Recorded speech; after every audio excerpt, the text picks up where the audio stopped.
Manipuri Wari Pambi Channel na tabiribo pumnamakpu amuhana taramna oksari ngasisu mayamgi ngaihak pothana namagidamak anauba Manipuri horror story amakak puduna laksari horror story asigi maming Amanba Konung horror story sigi writer Laisram Arun Singh hawjik taminarasi mayamgi ngaihak pothana namagidamak ngasi amuk puduna laksari ba anauba horror story Amanba Konung ngasi se Purnima gi nini konba numit ni thazagi mangalna tabli sumang matonda hauriba kwa pambi amadi jubi pambi sing adugi mana sing adugi maraktagi tapna fawgalaktuna atia pumba se thabalgi mangal tana punchai sai thokre pungning hu na ningthi zaraba thabalgi mangal aduda lohong khiba tha ahum tangai riba sanjip amasung puja thabalgi mangal aduda phamina duna pakhang leisa oiringai gi haukraba punsigi nungsinungongi nungaira wari kaya sanaminari khangaudana sumang matonda hauriba kwa pambi amadi jubi pambi singadugi managi maraktagi kanna humjilakpa nungsitki sawumda tholakpa ahauba khonjel amakhakta haukraba punsigi kaungamdraba khwaidagi tamthiba thodok amakki wari sanjipna mapungningsda khangning ningsingbaga loinana tujungba phaurakhi nungaina thabalgi mangal aduda wari saminaringai sanjipna puja da khangai hairakhi puja aigi punsida kaungamdraba khwaidagi tamthiraba thodok amakhak ngasigi thabal mangal asida ai khangning ningsingla I pujana kari karamba thodok oirabano tamona aingonda likhidriba atopa angakpa thodok akiba thodok karamba ama muklotuna thamlebage puja mase nungsinungongi wari dinate yamna akiba aigi punsida ngasi asumna thabal mangal asida aikoini phamina duna nungsi wari kaya sanaramlibase karigumba thodok aduna maram oiduna aina laikhidaba thoklamlabadi mado pumnamakto arembo oiramgani pujana kari karamba thodok oirabano karamba akiba thodokno haibiyo tamo ai wari ado yamna taningi hairakhi ngasidagi chahi 8 mukki mamangda thokhiba thodok amakhakki wari ni matamdo aigi college life ni college tamlingai matam aduda aikoigi study tour ama Aurangzeb ki Rana Pratap Rao gi Amanba Konung Pol Pot aduda aikoigi study tour ado pangthoknabagi dama college ki maikaidagi lepna khi aisu adugumba study tour silakpa khudingmakta amata sithakiba yaude aduga matamduda aigi wakhalse angakpani aise lai yamna thajadaba aduga but preta amukka hena thajadaba yamna su khangningba mina adugumba haina bumfam aduda changaga ta yengningba asengba aduta khangningba laitin haiba se tasengna sungthamak hek thajaba ngamdaba matang haibaduni aikoigi study tour ado bus amada chatki pulapna oja yauna aikoi mi nifu bus aduda chatki Aurangzeb ki Rana Pratap Rao gi adugumba Amanba Konung aduda aikoi ahing amal lainanabagi damak hanana ojasingna hairakpagi matungina ahing laibada changdaba phiron pharol darkar oiba posai khara su aikoi gi begta khoi loina punarakhi mafam ado yauba matam aduda bus aduna hek lepaga aikoi loina kumthandana aikoi gi professor Sar Mahenjitna aikoi da hairiba Amanba Konung asigi matangda wari khara liba haurakhi ngasi aikoina college asigi damak study tour gi damak handak anauba mafam ama oina yengsinba lakleba Amanba Konung ase 15 AD da Rana Pratap Rao na palingai matam aduda saramba konungi Rana Pratap Rao na mahakna sahi kaya palabagi tongda mahakna ahal oisilakpadagi mahaki masanupa Aditya Rao da mahaki ningthau khubamado sinakhi adubu Rana Pratap Rao gi hek pokminaba manaw nupa amakhak lei mahak mabuk yamna falamde Rana Pratap Rao na mahaki masanupa Aditya Rao da ningthau khubam sinabase mahakna yaninglamde adubu mayamagi mamangda mahakna kaiso haiba ngamlamde Rana Pratap Rao na ahal loisilagtuna laikhidraba matungda Aditya Rauna amuhana ningthau oiduna laibak ngakhi adubu Aditya Raugi makhura ase muk yamna fattabana maram oiraga nong masarau sinaduna mahaki konunga laiba anga mathau kharaga lautuna duna Aditya Rau sibu yamna tamthina haujik aikoina yengba lakleba haujik uriba konung asigi khwaidigi mathak thangba floor asida mahakpu mangakaktuna yamna sathina hatkhi hai Aditya Rau bu halaba matungda mahaki makhura Ranu Pratapna amuk ningthau oiduna pankhi Ranu Pratap Rauna mahakki mayamba Shivaji Rauna poklamba Aditya Rau bu jangal da satan bachatpada kai thorakduna mahakku sarak tambada khidre haijinduna tausinaba sasinaba poloiba pangthokduna leibak miyamna mahakna minamkhi adubu tasengdadi Aditya Raugi asiba hakchang ado ngasi aikoina yengba lakliba mamangda uriba amanba konung asigi khwaidigi mathak thangba floor asida phumlaba matungda mafam ado mina khangdanaba maongda fajana chekna chansinduna leibakna nanduna phumduna thamki hainai matam khara lairagadi singamdana sikraba Aditya Raugi thawaina bhut oina thoraktuna mafam asida mioi kaya hatpa tukpa tawrakhi aroibada mahaki makhura Ranu Pratap Rau busu yamna tamthina but aduna hatkhi hainai aduna ngasi fawada amanba konung asigi khwaidigi mathak thangba floor asida Aditya Raugi but ado thabal faraba ahing khudingda mafam asida but thoi haina wari nai student sing aduna aina nakhoida haigadabase ayung nungthilgi matamda nakoina konung asigi mafam khuding sangduna yengbata kaimata kaide aduga aikoi ngasigi numit ase ahing sima konung sigi oi thangbada lairiba guest house asida aikoi mayam punna ahing yarek minagani kanagumba amatana ahingi matamda konung asigi mathak thangba floor asida chaluba yade natragana konung manungda sangluba yade ayung thingi matamdadi mana chaningba yengning famda chatpada karimata kaide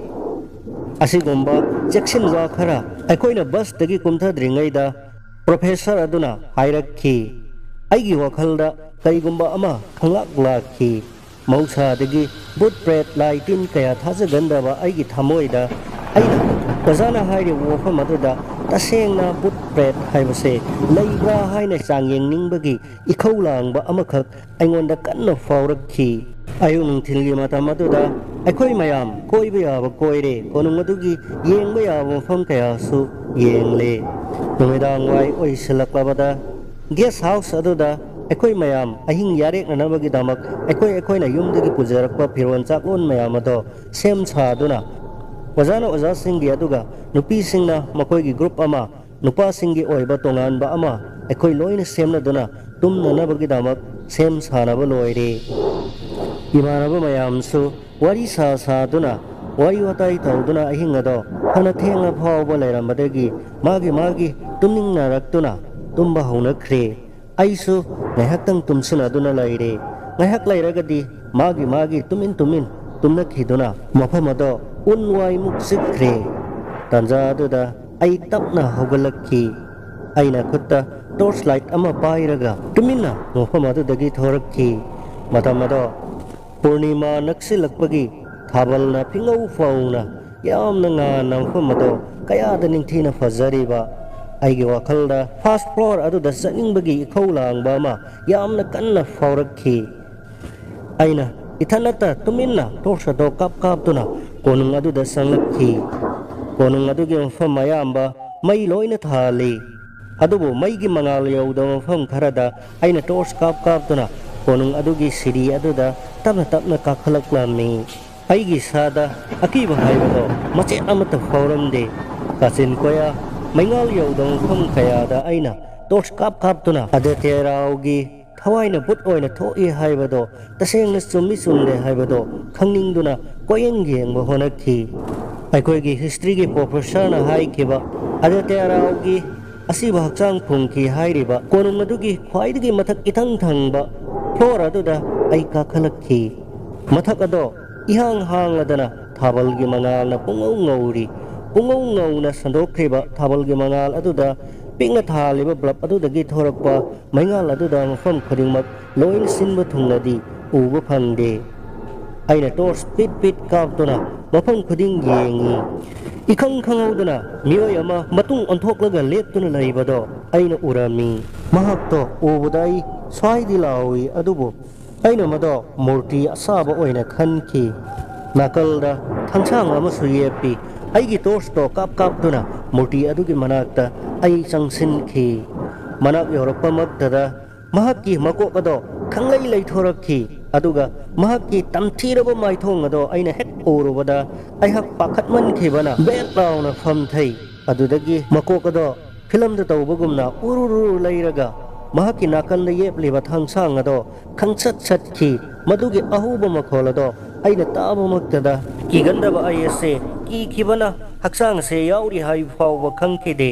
फुक लाउना हौगतुना अइहक सिरी अदुदा अमुक चेंथरक्खी।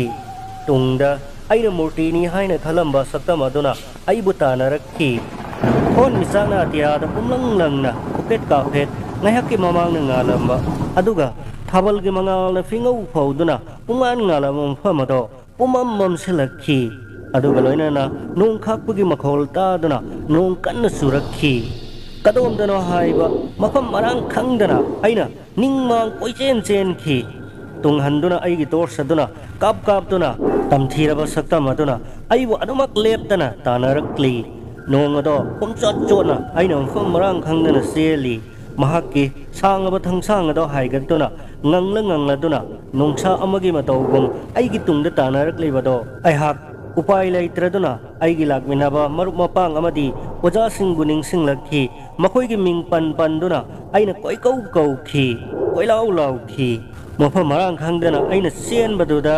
aigi mangda yungduna leiramba electric post amada aihak yam kanna yeisinki adudage aihak mafam aduda longna taki ai haugat ke khalabasu haugat pangamde mangal aduda nong maraksing aduda atopa mioi bagi sakam ani ahumna makutta khansang pairaduna ai tamna sangsilak bado aina mangal aduda urami aina koilau laurami adudagi aigi ming kauba khonjel khara aina tapna tabu phanglaki aina aibu kanbiba aigi imanaba amadi oja sing lakle khanduna aina leirim famado khangnanaba aina yamna kana amuksa hauna kauki adudagi makhoi yamna nakna aigi manakta chenselakki oja amadi aigi maruma pang satra sing aduna aigi manakta koin leplarabada ai ungwang ngakhi ngayakki manungda chukhiba nong aigi hakchangda chotkhiba pumnamakado mangumna amata leiramdre atiadasu thon misa kaya thokpado aina uraklani aduga thabalgi mangalna hanagum bungan nganba mafam aduda aina urakhi aigi hakchangda paiduna aina nanduna yengki adubu aigi firol singado nonglik amata na fawwa cholhan khibagi asotpa phibam amata aina thengnaramde ai pungang ngakhi aigi mangda thangsang paiduna leplamba saktam singaduna kadaida mangkhraba ai numitudagi tasengna butpet haibado ai tasengna thazakhi sanjipna mahaki nupi pujada thabal mangal aduda wari liringai matam adumaktada makoigi mamangda horiba jubi pambi amadagi khairoi ama jubi mana marak aduda padat chen khibagi jubi pambi adugi mana aduna padat hairakpado tabada pujado kiman khaduna hoima haina lauramlaga imung lomda khangchen chen khi sanjipsu phibam aduda karino khangraduna haukiba thodok adugi maramda ningsingduna wari liringai mahaksu khangprek khangduna imungda senselakhi mahani imungda sanglakpadadi pujado famungda leiramle sanjipsu tamna sanglaktuna pujagi nakta famtharai pujana yamna pakanna tamo haujiki dubu karino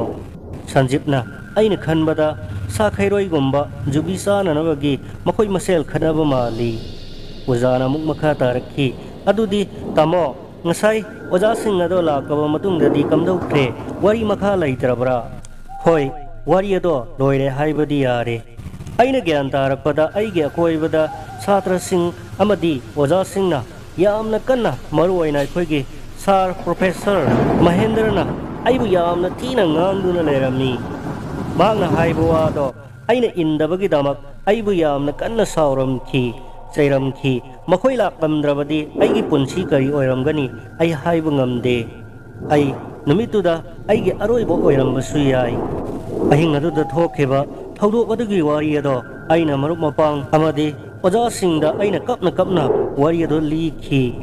ꯋꯥꯔꯤ ꯑꯗꯨ ꯇꯥꯔꯨꯔꯒ ꯑꯩꯒꯤ ꯃꯔꯨꯞ ꯃꯄꯥꯡ ꯑꯃꯗꯤ ꯂꯥꯛꯃꯤꯟꯅꯕ ꯑꯣꯖꯥꯁꯤꯡ ꯄꯨꯝꯅꯃꯛ ꯑꯍꯤꯡ ꯑꯗꯣ ꯀꯅꯥꯃꯠꯇ ꯇꯨꯝꯅꯈꯤꯗꯦ ꯅꯣꯡꯉꯥꯜꯂꯕꯗ ꯋꯥꯔꯤ ꯑꯗꯣ ꯃꯊꯪ ꯂꯤꯅꯔꯛꯇꯨꯅ ꯁꯟꯗꯣꯛꯈꯤꯕꯗꯒꯤ ꯃꯦꯗꯤꯌꯥꯒꯤ ꯃꯤꯑꯣꯏ ꯏꯆꯤꯜ ꯏꯅꯥꯎ ꯀꯌꯥ ꯑꯃꯁꯨ ꯂꯥꯛꯇꯨꯅ ꯑꯩꯉꯣꯟꯗ ꯋꯥꯍꯪ ꯄꯥꯎꯍꯪꯈꯤ ꯋꯥꯔꯤꯁꯤꯡ ꯑꯗꯣ ꯑꯩꯅ ꯑꯃꯠꯇ ꯆꯤꯊꯗꯅ ꯃꯌꯦꯛ ꯁꯦꯡꯅ ꯂꯤꯈꯤ ꯋꯥꯔꯤꯁꯤꯡ ꯑꯗꯨꯅ ꯃꯔꯝ ꯑꯣꯏꯗꯨꯅ ꯃꯐꯝ ꯑꯁꯦ ꯍꯣꯟꯇꯦꯠ ꯄ꯭ꯂꯦꯁ ꯑꯃꯅꯤ ꯍꯥꯏꯅ ꯁꯔꯀꯥꯔꯅ ꯂꯥꯎꯊꯣꯛꯇꯨꯅ ꯅꯨꯃꯤꯗꯥꯡ ꯋꯥꯏꯔꯝꯒꯤ ꯃꯇꯝꯗꯒꯤ ꯃꯐꯝ ꯑꯗꯨꯗ ꯆꯪꯕ ꯂꯣꯏꯅꯃꯛ ꯑꯊꯤꯡꯕ ꯊꯝꯈꯤ